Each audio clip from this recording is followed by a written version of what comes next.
Salam Rahayu, Om Swastiastu, Namaste, Salam, Salam Kebajikan. Saya hadir kembali dengan membawakan tema aura. Tentunya tema ini akan mengawali tema-tema yang berhubungan dengan aura juga. Apa itu aura? Dalam kesadaran saya atau kacamata saya, aura merupakan pancaran medan energi yang keluar dari dalam tubuh kita. Setiap manusia memiliki aura yang terpancar dalam tubuhnya. Aura terpancar karena ada pendar dari warna cakra. Namun, tiap-tiap memiliki warna aura yang berbeda-beda. Tentunya setiap individu, setiap benda, setiap tempat, atau bahkan setiap unsur hormon kita memiliki aura yang berbeda-beda. Hanya sekedar beda istilahnya saja.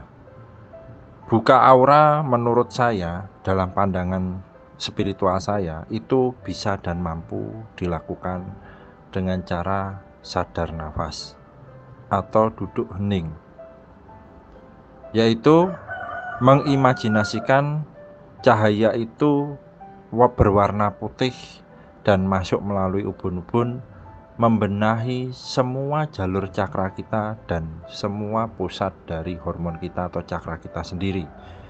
Itulah teknik untuk membuka aura kita. Tentunya aura itu adalah pendar dari cakra kita sehingga muncul dari dalam tubuh kita atau terpancar dari dalam tubuh kita. Selanjutnya, dampak dari kesehatan, misalkan mudah terserang penyakit, tidak mampu melakukan aktivitas seperti orang normal pada umumnya, dan lain sebagainya. Itu dampak dari aura yang belum terpancarkan. Jadi aura ini menjadi indikasi awal untuk melihat bahwa cakra kita belum maksimal. Seperti itu. Seperti dampak yang pertama ini di segi kesehatan itu adalah aura yang muncul dari cakra muladhara kita yang langsung berhubungan dengan penyakit, kesehatan fisik, dan kegiatan aktivitas seperti aktivitas kita sehari-hari. Maka jika aura kurang bagus untuk faktor dan kategori tertentu, mudah terserang penyakit, tidak mampu melakukan aktivitas seperti orang pada umumnya. Itu contoh dari kurangnya aura, kurangnya terpancarnya aura di situ. Selanjutnya, dampak yang kedua adalah di aura mengenai rezeki. Misalnya sulit mendapatkan pekerjaan, bisa juga setiap membangun usaha berakhir dengan bangkrut atau tidak bisa berkembang. Itu berhubungan dengan aura juga, aura yang ada di cakra sek kita tentang sosial, berhubungan dengan pekerjaan, dengan usaha, atau dengan perkembangan bisnis kita. Jika auranya kurang terpancar, ya jelas di sini karena ada cakra di cakra seks kurang berpendar juga cahayanya. Kemudian berdampak bagi asmara. Misalnya selalu bertemu dengan orang yang tidak baik, sulit mendapatkan jodoh, dan hubungan selalu kandas di tengah jalan. Itu ada dampak dari aura yang kurang bagus dan berhubungan dengan cakra perut, karena cakra perut adalah nafsu. Ketika orang sudah menjalin asmara atau komitmen untuk berumah tangga, biasanya nafsunya kalau belum bisa terkendalikan, dia akan bertemu dengan orang yang sulit untuk mendapatkan jodoh, terus selalu kandas dalam hubungan di tengah jalan karena tidak pernah sevibrasi, masih memegang teguh dengan ego masing-masing. Itu dampak yang ketiga. Orang yang auranya terbuka itu biasanya akan lebih mudah dalam menjalani hidup. Ketika bertemu dengan seseorang, maka wajahnya terlihat lebih cerah, bercahaya, atau ya enak dipandang. Seperti Bang El sama Mas Riko. Kalau saya nggak tahu ya enak apa enggak. Selain itu juga ada banyak orang yang disukai gitu kan, mudah mendapat simpati, dan saat ini membangun, misalnya kalau saat ini membangun usaha, selalu dapat jalan untuk meraihnya karena banyak dukungan. Ya awalnya dari eh, orang yang humble dan wajahnya itu terpancar cahaya gitu kan. Terus selanjutnya untuk antisipasi, ya pertama ibadah. Ibadah tidak harus selalu dengan eh, satu jenis saja. Semua ibadah, kita beribadah dalam diri kita sendiri, bertafakur itu juga termasuk ibadah, atau menyadari nafas. Itu yang pertama untuk solusinya ya. Untuk solusinya dari 3 faktor tadi. Kemudian yang kedua adalah rajin mengingat siapa saja yang pernah kita bantu, tapi bukan memunculkan ego. Selayaknya kita membantu orang, dan kita ketika kita berada dalam kondisi terendah, terus kita ingat orang yang pernah kita bantu, kadang-kadang kita sakit hati.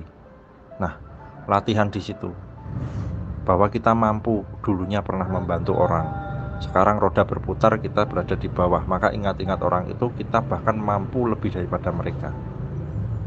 Ya, tinggal mau apa enggak gitu. Dengan apa? Kreativitas ya. Terus yang berikutnya adalah bersyukur. Yang ketiga itu bersyukur ya. Ketika sedang mendapatkan kondisi seperti itu, bersyukur. Cara bersyukurnya seperti apa? Ingat-ingat kembali dulu pernah kita rasakan kebahagiaan, atau bersyukurnya seperti ini, misalnya soal rezeki atau uang. Dari sejak kita lahir sampai sekarang, berapa uang yang sudah kita gunakan, walaupun tidak secara langsung, tidak terhitung kan, dan tidak ada faktor alasan untuk mengeluh secara ekonomi di situ.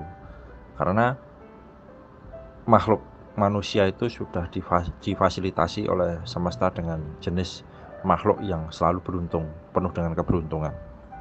Selanjutnya yang keempat, poin yang keempat ini, tangan di atas lebih baik daripada tangan di bawah. Itu saran dari 3 mentor ya.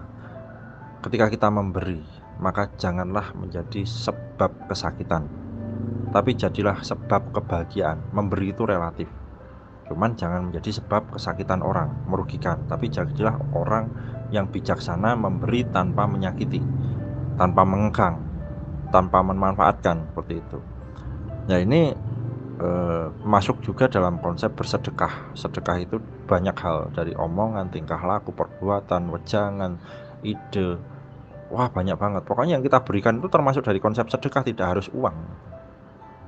Bahkan saya pernah punya pengalaman mentraktir orang yang ekonominya jauh di atas saya. Ya jauh di atas saya traktir gitu. Pernah pengalaman seperti itu, dan di saat itu juga vibe saya naik. Oh saya ternyata bisa ya. Nah itu memunculkan kepercayaan diri. Ada lagi kisah saya yang tidak hanya mentraktir orang kaya, namun saya juga membagi sebagian waktu saya untuk orang-orang yang memang kurang pengalaman dari kehidupan, yaitu sifat orang malas. Saya membantu orang malas untuk segera memperkerjakan dirinya kepada semesta, terutama menggunakan tubuhnya, pikirannya, fisiknya semampu mereka, agar mereka tuh tahu mereka tuh sangat berguna. Biasanya orang malas itu dia nggak paham menggunakan dirinya. Jadi untuk men-trigger orang yang malas adalah dengan cara masuk ke dalam circle mereka dan memberikan pengetahuan bahwa mereka itu sangat berguna. Nah, ketika mereka merasa berguna dengan diri mereka sendiri, maka setidaknya mereka mampu untuk berpikir kreatif. Nah, dalam pemikiran saya, orang malas itu adalah orang yang masih terpenjara di dalam kemunafikan. Orang butuh makan tapi nggak mau kerja. Orang butuh pintar tapi nggak mau belajar. Itu kan orang munafik. Nah, cara untuk membangkitkan orang munafik itu adalah diberikan pengetahuan bahwa kamu itu butuh yang namanya makan. Maka, apa makananmu? Ditanya dulu, nasi. Bagaimana cara mendapatkan nasi? Kita kejar terus sampai dia itu mentok. Orang malas itu kalau dikejar tuh nggak mungkin lari. Pikirannya malas, tubuhnya pun juga ikut malas, seperti itu. Ya, singkat dari saya seperti itu saja. Saya sedikit mengulas kembali, aura itu sangat penting. Ini pemahaman awal untuk pemahaman-pemahaman berikutnya di video ini ya. Nanti akan saya berikan pemahaman yang lain tentang aura. Aura itu sangat penting dan aura itu adalah medan energi yang keluar dari tubuh kita dan pusatnya ada di setiap hormon kita atau di setiap cakra kita. Dan setiap manusia itu juga memiliki warna yang berbeda-beda tergantung dari kondisi hormon dari 7 cakranya. Kemudian dampak ketika aura ini jelek adalah dari segi kesehatan, itu terutama misalkan mudah terserang penyakit, tidak mampu melakukan aktivitas layaknya manusia normal. Ini orang malas juga termasuk auranya jelek. Terus penyakit iya, terus jodoh pun iya, terus rezeki pun juga iya. Mari kita sadari nafas, kita besarkan wadah kita, pikiran kitalah yang menentukan masa depan kita. Maka kondisi tubuh harus bergerak dengan kondisi pikiran yang seimbang. Terima kasih, saya Aris Setiawan. Salam Rahayu, Om Swastiastu, Namaste. Shalom, wassalamualaikum warahmatullahi wabarakatuh.